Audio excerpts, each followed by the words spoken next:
Hi guys, ఈరోజు మా ఆవిడ ఫస్ట్ టైం గారెలు వేస్తుందంట. షాక్ అయ్యాను.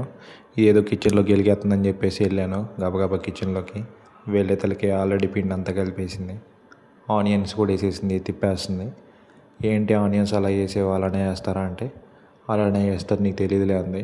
అది చేసేదే ఫస్ట్ టైం. మళ్ళీ అదేంటి అంటే గారెలు వేయటానికి కొత్తగా నేనే కనిపెట్టాను అంది. అయ్యి బాబాయ్ అనుకున్నాను. పెనాలో నూనె కూడా పోసేసింది. నూనె పోసేసి అలా పెట్టేసి మొత్తం ఉండలు వేస్తుంది. అయ్యి బాబు అదేంటి చేతిలో మళ్ళీ అంటే ఇది ఇన్స్టాగ్రామ్లో చూసానంది. అయ్యి బాబోయ్ మెంటలు ఎక్కిచ్చేస్తున్నావు బాబు అనుకున్నాను.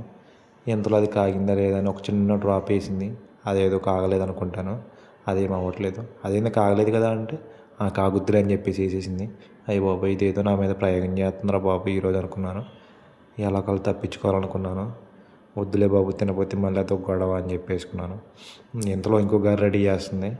అలా రెడీ చేసిన తర్వాత అది కూడా వేద్దామని చెప్పి ట్రై చేస్తుంది. నేను అలా చూస్తూ ఉన్నాను అది ఏమైద్దా అని చెప్పి. పర్లేదు ఎలాగోలా ఈరోజు సాహసం చేయాలనుకున్నాను. పోనీలే మా ఆవిడే కదా అనుకున్నాను. ఇంట్లో ఇంకో గారు వేసేసింది. ఫస్ట్ డే అవ్వలేదు కదా అంటే నీకేం తెలియదు, నువ్వు సైలెంట్గా ఉన్నది. కాసేపు చూస్తే గారెలు ఎలా వచ్చినాయి. ఫస్ట్ టైం చేసినా బాగానే చేసావే అనుకున్నాను. దానిలో చూస్తేనేమో వరుసగా 6 వేసింది. అయ్యి బాబాయ్ భలేగా వేస్తున్నావు, నీకు అలవాటు ఉందా అంటే ఫస్ట్ టైం అంది. నాకేంత భయం వేస్తుంది బాయ్స్. చూస్తేనేమో గిన్నెలో బాగా గారెలు వేసేసింది. ఇవి చూస్తేనేమో హాట్లో గారెలు అన్నట్టే ఉన్నాయి. తిన్న తర్వాత ఏమైందో తెలీదు. చివరికి పిండి కూడా అయిపోవచ్చింది. ఇక ఇలా గారెలు నేను వెళ్ళి చికెన్ తెద్దామని చెప్పి రెడీ అయ్యాను. బాగా దువ్వేసుకున్నాను. ఎందుకు అడగండి, మార్కెట్లో అమ్మాయిలు బాగుంటారంట. నాకు కూడా తెలీదు, చూద్దామనేసి అలా గబగబా దువ్వేసుకొని నీట్గా గబగబా అన్నీ సెట్ చేసుకొని చక్కగా వెళ్ళిపోయి రెడీ అయిపోయాను. వెళ్దామని బయటికి వెళ్ళిపోయాను. వచ్చేతలకు ఆనియన్స్, కొత్తిమీర, పచ్చిమిర్చి అన్నీ కట్ చేసి పెట్టింది. నేను ఆ చికెన్ కట్ చేసేసాను. అలా కొంచెం రెడీ చేసి పెట్టేశాను. ఆయిల్ కూడా వేసేసాను. ఆయిల్ వేసిన తర్వాత కొంచెం కాగనించాను. నాకు వచ్చిన స్టైల్లో చేద్దామని చెప్పేసి ఆనియన్స్ వేసేసాను. కాసేపు ఆగిన తర్వాత అలా అలా తిప్పేస్తున్నాను. ఏదో నాకు వంట వచ్చు అనుకుంటున్నారేమో, నాకు వంట రాలేదండి. ఇక నేను తీసుకొచ్చుకున్న చికెన్ 1 kg అలా వేసాను. ఎలా సరిపోయిద్దో సరిపోదో అనుకున్నాను. బాగానే పట్టేసింది. అలా తిప్పేస్తుంటే అది ఇండక్షన్ మీద కలిసింది. అదేమైనా పేలిపోయిద్దని భయం వేసింది. మళ్ళీ ఏం అవ్వలేదు. కాసేపటికి అలా వండించాను. అలా మూత పెట్టేశాను. కాసేపు అయిన తర్వాత కొంచెం పసుపు తీసుకున్నాను.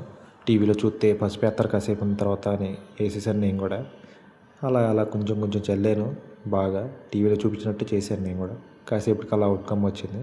అదేందో బాయిలింగ్ సౌండ్ వస్తుందని చెప్పి చూశాను. పర్లేదులే ఏం కాదులే అనిపించింది. తర్వాత కారం వేసేద్దామని చెప్పి కారం తీశాను. ఇది చిన్నులపాయ కారం అంట, నాకు కూడా తెలియదు. అలా అలా అలా అలా చల్లేసాను. టీవీలో అలా చల్లుతారని చెప్పేసి నేను కూడా స్టైల్గా ఇంకొంచెం తీసుకున్నాను. ఇంకో స్పూన్ వేద్దాము, ఎలా ఎలా ఉండిద్దో సరిపోదో అని చెప్పేసి అలా ఇంకో స్పూన్ వేసాను. తర్వాత గుర్తొచ్చింది మా ఆవిడ కారం సరిపోతే మళ్ళీ నన్నే తిట్టిద్దని చెప్పేసి ఇంకా కొంచెం అలా లైట్గా తీసుకొని అలా అలా వేసాను.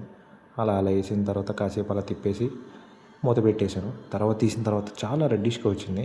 పర్లేదు నేను కూడా వంటలు నేర్చుకోవచ్చు బాగానే అని చెప్పేసి అనుకున్నాను. నాట్ బ్యాడ్ అనిపించింది. చివరికి ఇలా వచ్చింది. ఆ నీళ్ళు ఎందుకు అని పోసారు అనుకోకండి. గారెలోకి మళ్ళీ గ్రేవీ లేకపోతే నన్నే తిట్టిద్ది. ఎలా ఒకలా చేద్దామని చెప్పేసి చివరికి అలా చేశాను. బాగానే వచ్చింది అనుకున్నాను. అలా అయిపోయింది. కట్ చేద్దామని చెప్పేసి కట్ చేశాను. ఇక చిన్నగా అలా క్లోజ్ చేశాను.